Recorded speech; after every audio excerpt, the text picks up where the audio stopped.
religion I'm smoking. That's fair enough. I mean, that's your habit. But because you believe in these three entities of the Father, the Son, and the Holy Spirit, these were later understandings in Christian history which developed in the councils. Are you aware of Christian history? Do you know much about it? So, like it happened in the Council of Constantinople in 381 AD, where this issue was put into the understanding of the Christian Orthodox Church, and this later became eulogized.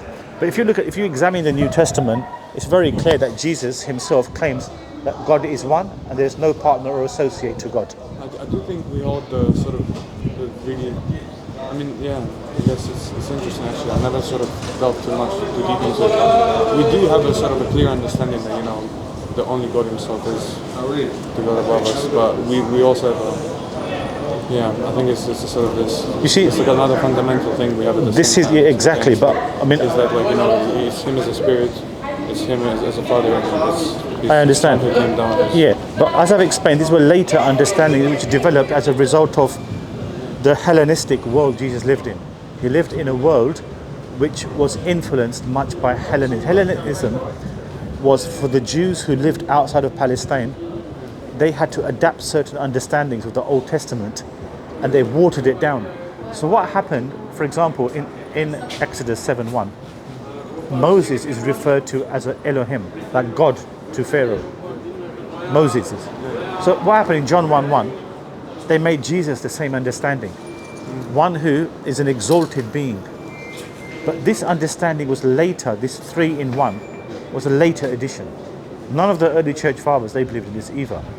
No one said that these three are one and the same thing in essence. Polycarp, Ignatius, none of them said that. So what they did speak about was the oneness. So if you read the New Testament, it's very, very powerful to read it itself. John 17:3 is a very good verse. It says, "For this is eternal life, that they may know you as the only true God, and I am the messenger sent by God." Now let me ask you a question. What does that tell you? If Jesus from his own blessed mouth is saying that God is the only true God and he is a messenger sent by God, that summarizes it very well. He's only claiming to be one who represents God as a messenger or a prophet. He doesn't go around the streets of Jerusalem or Bethlehem saying that he's God. He's inviting people to worship in God alone. So what I'm saying to you, this understanding was later development in Christian history. Later. By the Greco-Roman. This was not something that Christ taught. History, well, religion, not so much, but history especially, you know, it does get rewritten a lot in the religion. Precisely. With a lot of Russians saying that, you know, like Ethiopians, in terms of Christianity, coming from them as well. Yeah, because your books are different from the Protestants or from the Catholics, and you know you have. I think you know religion is tweaked in the sense of like, you know, country with tweaking geopolitical interests, but I do think there's certain, you know, tendencies which could sort of go in that direction sometimes. Yeah, but so some person, you know. But I just wanted to say, you know, in general, we have like great, immeasurable love to the Muslim world in general. Yeah, so I mean, Muslim, you know, Islam sort of the way it's spread in the world and its impact. Yes. It's, you know, incomparable to Christianity nowadays, and that's what's going to get us, you know, not to be divided. Yeah, that's true. I mean, I do agree with that. I mean, the issue in Ukraine is a result of what's happening as well. There's certain factors at work, you know, who are trying to propel Western ideological views on the Russians as well, and Russia has to then conform with those views, and this is why I believe that war in Russia has started, because as Muslims and Christians we both believe in the second return of Jesus. Yeah, we do. Exactly. So what we believe is that the setting is being done for this now. And what these powers have done in Iraq and Syria, now they are doing in Ukraine as well, because they don't want peace for Christians and Muslims.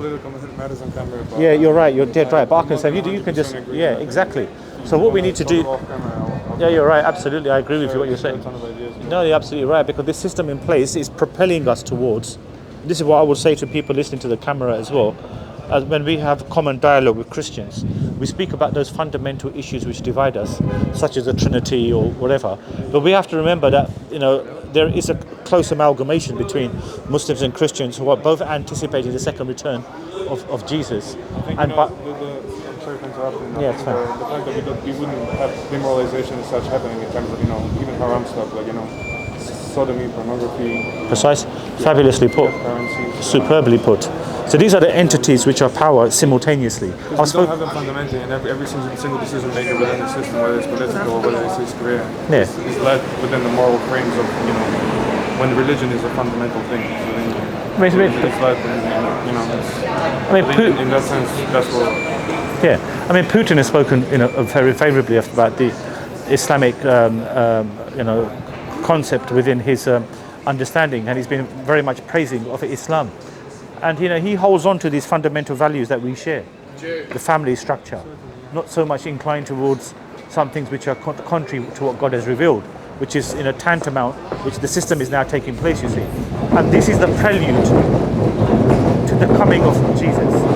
Because what it is, my friend, listen carefully. As Christians, you've been expecting the return of Christ for 2,000 years. I repeat that again. You as a Christian have been expecting the return of Jesus for 2,000 years, but it has not happened. So you know what you should do to find out as an indicator as to perhaps when he will return? Check out Islamic eschatology. We believe we're living in the end times. The minor signs have already been done.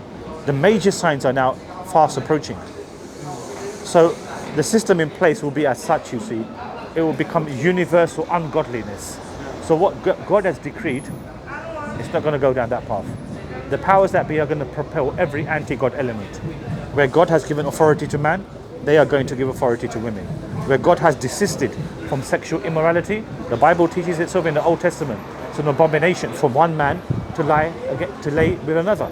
Islam holds the same views. So we are common in this view, and this will be the prevailing system in place here, you see. We should all be brothers and sisters, whether we should hold by our own, traditional beliefs, strong, Yes. and respect our own laws and histories. Yeah, absolutely. And this is But what at the same time, I think it's not even the same. I think in general, we are sort of, fundamentally very much alike in the way that we should all be brothers and sisters, and there should be peace, and there should be no sodomy, there should be no other, You see, this is what the society does here. They work on Monday to Friday. Come Friday night, they change their mannerisms, become wild. Change. This is a system in place. It's there to. presence as well. Pardon? God's presence is the presence as well. Yeah. Yeah, because such is the grip of the system that we live in. I'd go into a lot more detail. I just don't want to live in camera. No, you're not going to be on camera. Even if your face comes on for 1 second, we'll blur it out. But it won't. You're facing this way. I guarantee it won't come on. That's my promise. We've got many videos. We blur people out.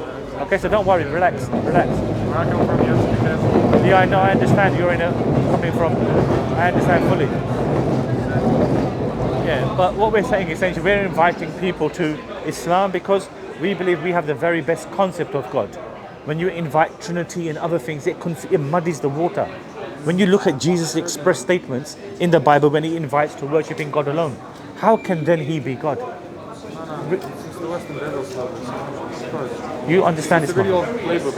It's the Roman times playbook, divide and distract, You distract with things like Netflix, things like entertainment, like watching a football match for 2 hours every day, going to the pub and discussing that, other media stuff that's being propagated to your head every day with the repetition principle from Kahneman's books.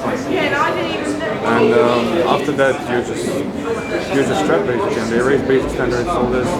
They distract people, and then they divide them. The organizations I won't name the name of, but they do have significant after some it's really famous Western organizations. You see what we do, there's a lot of funding into extremist stuff to divide us. Yeah, absolutely. Women and men, feminists, Oh yeah. Feminism was also funded for another way you can tax-wise the population.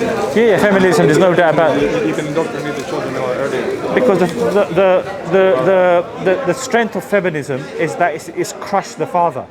The initial ideology is amazing. I actually love it. The initial idea, but then the extremist parts of it have been the same. I think with like some other movements, Yeah, because what it is now is not. Feminism is not about the due rights of women. This is about usurping men and subduing them. So you see this how they do this. It's emotionally led, and it's very not. Yeah, it's not that they've come into because they've come. Like this. It's not multi-nominal analysis. It's not multi-factor analysis. Yeah, because feminism. It's not the feminist movement. You see, in this country, for example, fathers, they've got no rights. They've got no rights. When you end up divorcing, the women take everything. Men end up with nothing, lose their families. you can make things up against men. And the legal system is made like that, not in our way. Yeah, it's all, the legal system is there, from the top to the bottom. If you don't want people to go to revolution, whether it's against the financial system or them waking up to trouble, you don't want to have cohesion, you want them divided all the time. That's what Precisely. Yeah, precisely. Older people, they're quite different actually, like sometimes some gay people are nice. I think they're quite different, I'm not sure. But you still hold them in the same category, so there's division consistently, so there's the opposition, you know? Yeah, it's true. It's consistent because you can't have people coming together and starting it doesn't have to be a revolution. But you're not even together in the first place. When a man is not a man in his own house, he's not going to be able to do anything. Precisely, and you know that's where society is going, because what they're doing, my friend, is with the empowerment of women. Women now are superseding men, even in matrimonial homes as well, where man can no longer express the authority that has been given by God in the Quran and even in the Bible as well. God gives that authority to man. That doesn't mean man misuses that. But this is the feminist agenda is to crush. No, that's right. The feminist agenda is to crush the man, and it's not simply to get their rights. And I will say that openly on camera as well. And they've got their institutions covered, from the police to the domestic abuse people who always favour women, through to the social services, always women, rabidly anti-men. The judiciary has been usurped. Yeah, that was the last bastion of what you call justice, but that's been usurped as well. The judges have to conform with the feminist. I mean, there are some crazy things, you know. There are some things. I'm just going to repeat the things that are out there on the internet. For example, Andrew Tate once that in the vegan burger, in the Burger King, you do have 44 milligrams of estrogen, whereas you're supposed to have 0.5. Things like this, there are ways to. So much stuff. I can talk about this for hours. I just don't want to do it on camera. I mean, I agree with. I know it's not. Yeah. Actually going to know it's. With Andrew Tate, he just spoke, generally speaking, truths. You see, it is his side of the world. but he was castigated and hammered for it. And we know the events leading up. He was having a discourse on, I think, Twitter with a Swedish well-known politician or author, and they propelled it because he was exposing the system, and he had such an influence on the youth, particularly. I think he's amazing. Actually. He's amazing. He understands the rules of the game better than anyone. And more so than ever, He understands the rules of the game. He's careful what he says. Actually, he actually knows where to stop. Precisely. He also understands that it doesn't matter whether the feedback is negative or positive. It's about the amount of coverage you get. It's about the coverage. Yeah. Each substrata of population that you're able to react to, whether it's negative or not. And first of all, you can be controversial. You gain all the attention when it's positive and negative. And then at that point, you could just switch on to saying the actually good things. Yeah. You played that move where you just got all of the attention, and now when everyone's pissed off at you, even those that are listening to you, and you're propagating the most amazing things this one. Fantastic. And notice something, his conversion to Islam. Now that's very empowering. Why would Andrew Tate convert to Islam out of all the religions? He's trying to be, I think he's very interested about, they're trying to play this character pretty much, they're trying to precisely, they're trying to subjugate that. Just keep this world together. So any concept such as morality or decency, society, they don't want that. Particularly, they don't want a divine decree to manifest itself upon the masses for their betterment, you see. And so when those masses, they take the secular way of living, what do they become? They become lost in their societies. Despite the material wealth people have, people are still not happy. Just a mile from here in the city, people are, It's not a controversial thing. I don't necessarily don't believe that a woman coming back home when she has an amazing career and she gets, she gets $500,000 a year or whatever. She comes back home and there's no husband there, there's no. Nothing. I don't think she's going to be happy. Did you know I read an article in the Times newspaper. You know the Times newspaper, very famous newspaper. It said the following: 8 out of 10 women, they would prefer to stay at home and look after their children and maintain a family.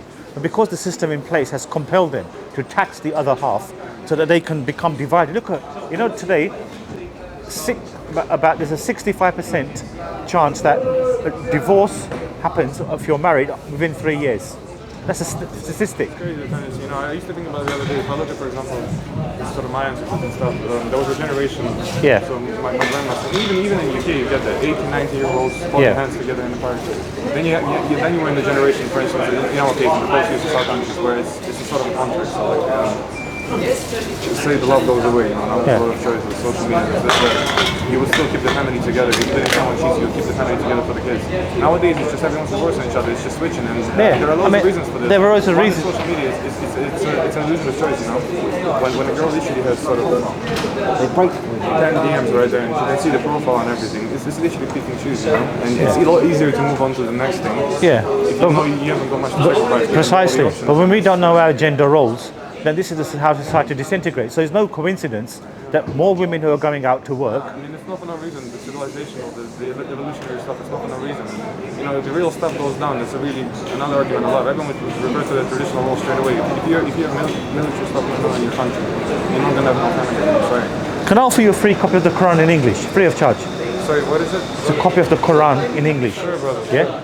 Good man. You got a copy? This is the Quran? I've got one of my own that are quite similar. I've got icons as well, you know, we have icons.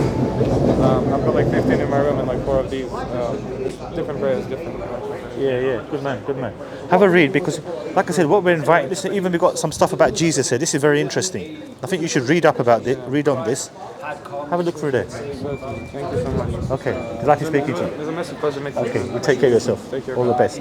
Nice conversation with a Belarusian chap who we've promised to fuzz away.